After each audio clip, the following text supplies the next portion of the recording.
Hola, ahora les voy a explicar la primera actividad del cuadernillo del segundo trimestre que tiene que ver con los tipos de discurso y su intencionalidad comunicativa. Tenemos que hablar sobre, en general, el tema de los tipos de textos. Nosotros tenemos una gran cantidad de textos que se van a clasificar de acuerdo al objetivo o la intención que tenga el escritor o el hablante al construir ese texto, de acuerdo a la función que cumpla o a la forma que adquiera el mismo. Sabemos que, además, todo texto debe adecuarse a la situación comunicativa en la cual emerge. Es decir, es una de las propiedades textuales según la cual el texto debe ser adecuado. Recuerden la adecuación textual. Es decir, yo en una clase de literatura no voy a comentar un partido de fútbol porque no es adecuado, ni contar un chiste en un velorio.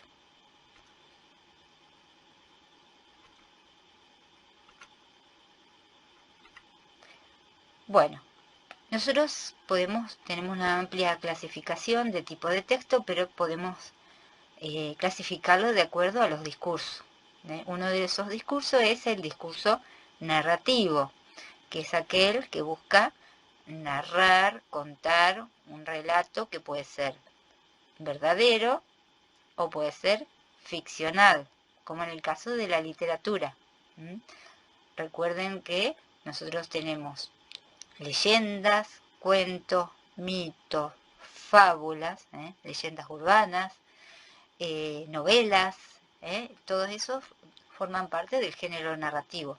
Pero también puede pasar que dentro de una noticia haya un fragmento de una narración contando determinados hechos, o en una crónica.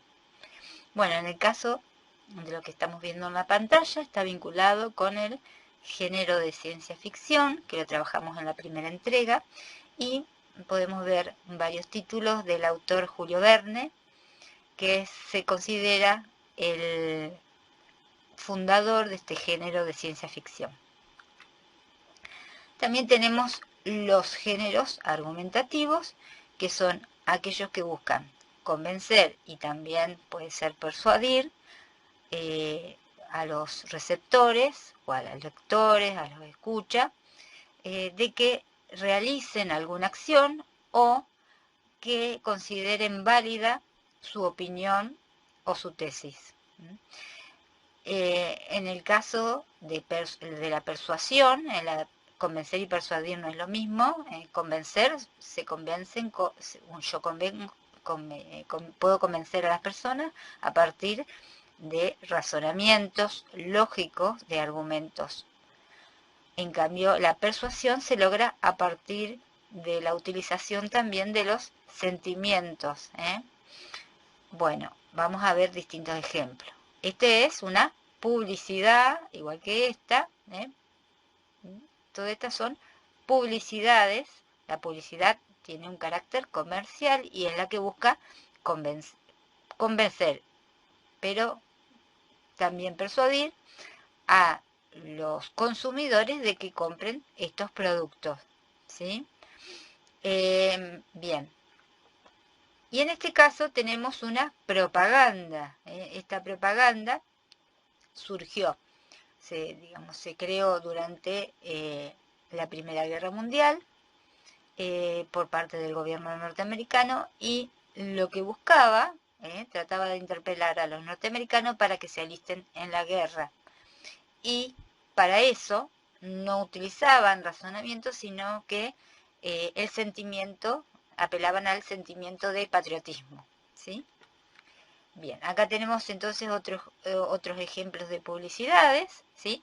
Y en estas dos viñetas que tenemos acá, tenemos, bueno, unas historietas que están vinculadas con el discurso político, que también es aquel que busca convencer a los votantes o al pueblo de que los apoyen, de que los voten, ¿sí? Y bueno, también forma parte del texto argumentativo.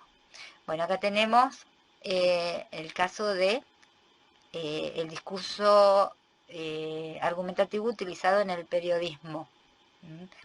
En el periodismo, bueno, vamos a tener periodistas especializados en opinión. En el caso del diario, por ejemplo, cuando opina el dueño del diario se llama editorial, porque es la opinión del editor.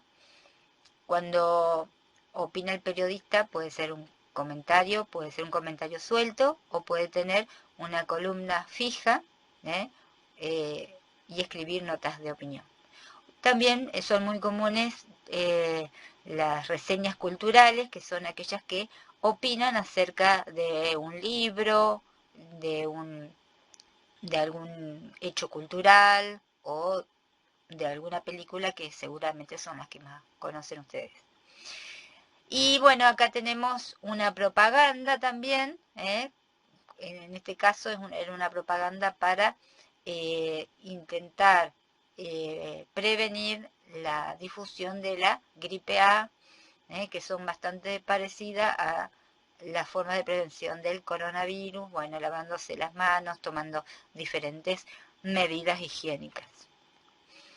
Bueno, después tenemos los textos informativos, ¿sí? Que son los típicos de las noticias que aparecen en los periódicos, ¿sí? También pueden ser crónicas.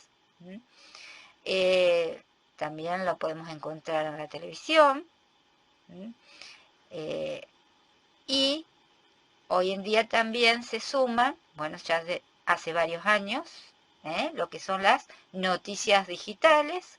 Cada periódico tiene su propia página digital que se puede acceder por internet.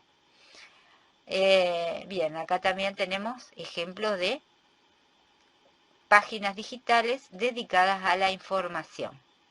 Y bueno, también dentro del género informativo tenemos, o que cumplen la función informativa del lenguaje, por lo menos tenemos los cuadernos de comunicaciones, ¿sí? También lo vinculamos con el género informativo. Bueno, tenemos también el discurso dialógico, que es cuando hay un intercambio de pareceres entre dos personas o más. El caso más cotidiano es el de la conversación, ¿sí?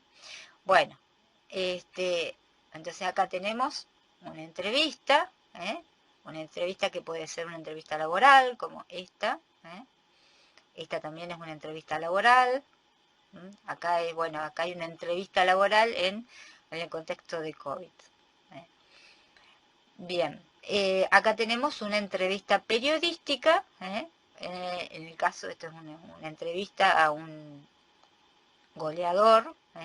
Fíjense que acá aparecen los paratextos, el título, la entrada, el epígrafe, las preguntas que le hace el entrevistador y la respuesta, y bueno, después finaliza con un cierre, que es una reflexión que hace el periodista y el entrevistado. Bien, también tenemos dentro del periodismo, el periodismo es, además de las entrevistas periodísticas, tenemos los reportajes, ¿sí? Acá tenemos un ejemplo también de entrevista. Acá hay una entrevista televisiva cultural, una entrevista a dos miembros de Lelutier. Y bueno, y acá tenemos una forma que está muy de moda, digamos, a partir de la cuarentena, que son las conferencias por Zoom, pero bueno, existen muchísimos tipos de salas virtuales donde se pueden establecer conversación.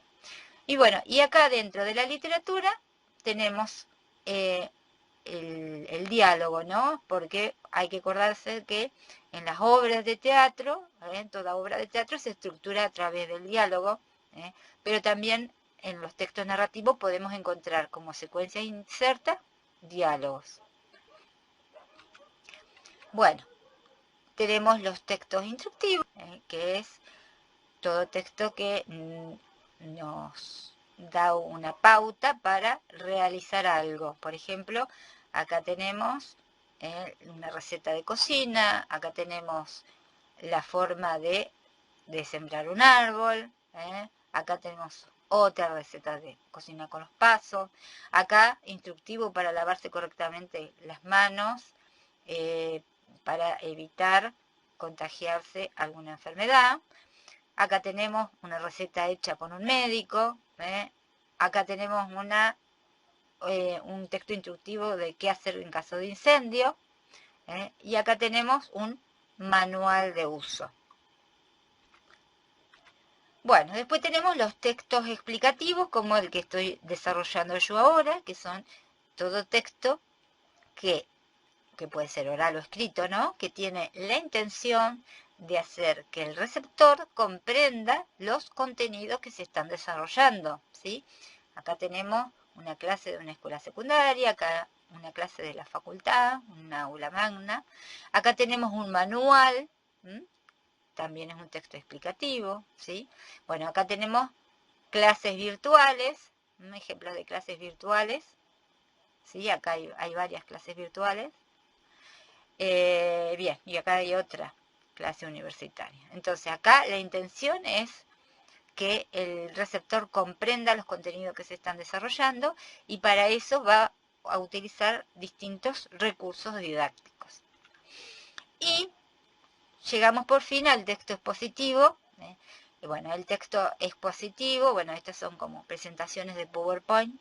El texto expositivo busca presentar un tema dado sin intentar desarrollar recursos didácticos, porque no tiene un fin pedagógico, sino que simplemente hace una especie de paneo sobre un tema determinado, ¿no? Puede pasar que haya combinaciones de texto expositivo explicativo, que se presenta un tema, ¿sí?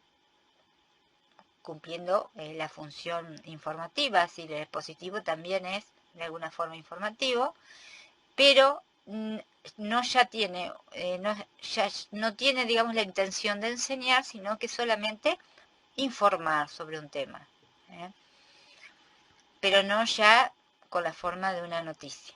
Bueno, acá lo que tenemos son distintos ejemplos de textos de divulgación científica. Este es, digamos, el texto expositivo por excelencia. Acá hay textos periodísticos expositivos, ¿no? Sí, podemos poner a la noticia, también podemos poner, depende cómo esté estructurada la noticia, podemos ponerla como expositivo. Bueno, y acá tenemos folletos, ¿no? Folletos, en este caso, son folletos de planificadores del plato que me indican la proporción adecuada de los nutrientes, cómo debemos alimentarnos, digamos, para evitar las enfermedades. En este caso tenemos 50% verdura, 20% de 30% de hidratos de carbono y 20% de proteínas, que en este caso sería de origen cárnico, ¿sí?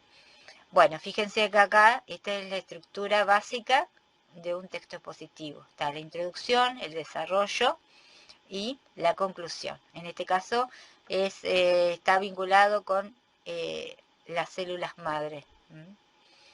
Bien, y volviendo al anterior, muchas veces los textos expositivos que presentan un tema se hacen a partir de una presentación de PowerPoint como esta que yo tengo en este momento.